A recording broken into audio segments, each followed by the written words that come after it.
महाराष्ट्र की सियासत में वर्चस्व की लड़ाई अभी भी जारी है। अब दांव पर है शिवसेना पार्टी के ऊपर अपना आधिपत्य स्थापित करने की होड़ और आमने सामने हैं दो शिव सैनिक, एक तरफ उद्धव ठाकरे तो दूसरी तरफ एकनाथ शिंदे।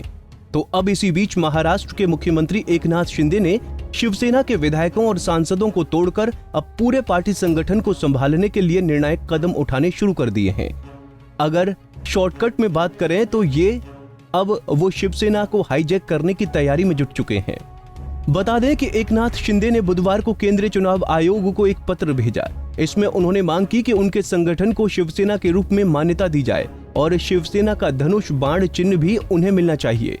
यहाँ पर गौरतलब है कि हालांकि शिवसेना के विधायक, सांसद और पार्षद काफी हद तक बढ़ चुके हैं, लेकिन शिवसेना संगठन पर नियंत्रण करना एकनाथ शिंदे के लिए अभी काफी चुनौतीपूर्ण होने वाला है। अगर बात करें तो उन्होंने इस दिशा में कदम उठाने शुरू कर दिए हैं। निर्वाचित प्रतिनिधियों के बाद अब उनकी नजर शिवसेना के पदाधिकारियों पर है। शिवसेना संगठन में सबसे महत्वपूर्ण मानी जाने वाली प्रतिनिधि सभा में 282 सदस्य हैं। एकनाथ शिंदे अब इनमें से 2/3 यानी कि 188 सदस्यों को तोड़ने की तैयारी कर रहे हैं। तो अगर इसमें वो कामयाब होते हैं तो शिवसेना और उद्धव ठाकरे के लिए बड़ी मुश्किल खड़ी होने वाली है। आपको बता दें कि दल बदल कानून के मुताबिक सिर्फ विधायक और सांसद के बंटवारे का मतलब पार्टी में बंटवारा नहीं है, उसके लिए संगठन में विभाजन होना चाहिए। इसलिए यदि एकनाथ शिंदे प्रतिनिधि सभा के 188 सदस्यों को अपने पक्ष में कर लेते हैं तो ये पूरी पार्टी में विभाजन के दावे को मजबूत करेगा।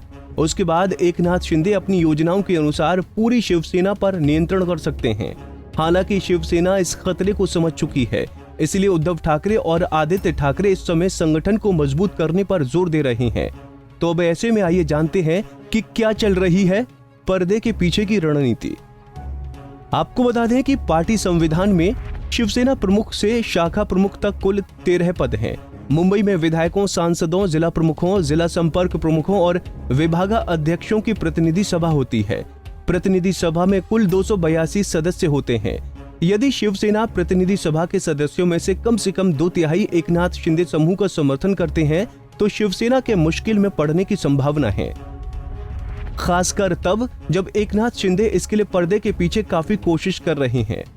वहीं दूसरी ओर राष्ट्रीय कार्यकारिणी के कुल 14 सदस्यों में से 9 सदस्यों को निर्वाचित होने का अधिकार है। शेष 5 सीटों के सदस्यों का चयन पार्टी प्रमुख द्वारा किया जाता है। ये सदस्य हर 5 साल में चुने जाते हैं।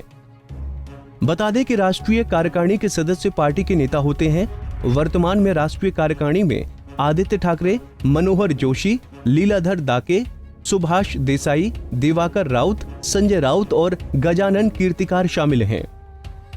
बात करें तो फिलहाल के विद्रोह के बाद पार्टी प्रमुख उद्धव ठाकरे ने एकनाथ शिंदे, आनंद राव अडसुल और रामदास कदम को निष्कासित कर दिया।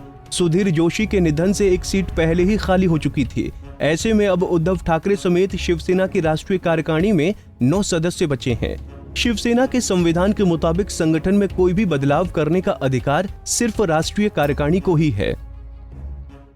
हमसे जुड़े रहने के लिए हमारे YouTube चैनल को सब्सक्राइब करें और नई वीडियो की नोटिफिकेशन के लिए बेल आइकॉन को दबाएं।